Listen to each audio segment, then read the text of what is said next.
Warning, F-bombs are armed and may be dropped. Europeans, fix bayonets.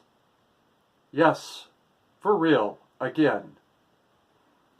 If America's experience with the left is any indication, and if anything, it's a prefatory warning, the victory of the conservatives in Australia, Britain, France, and Greece in the last 24 hours is the first warning to extreme violence. There's already been one bombing in Paris. There's been rocks thrown and attempted assassinations in Britain.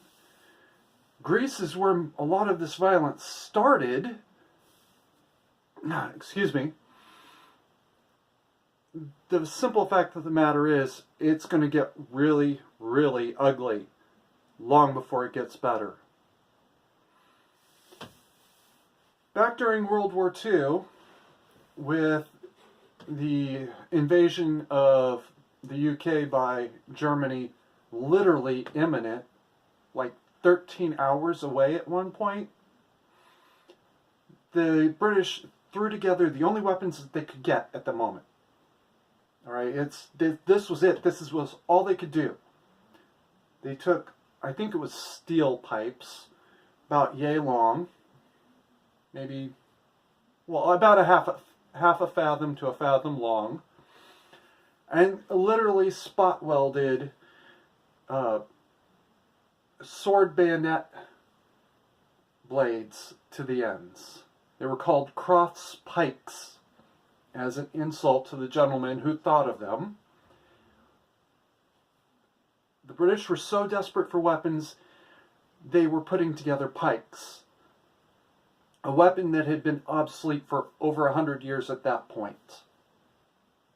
That's what they were facing, and that's what you're facing now, because your governments have disarmed you.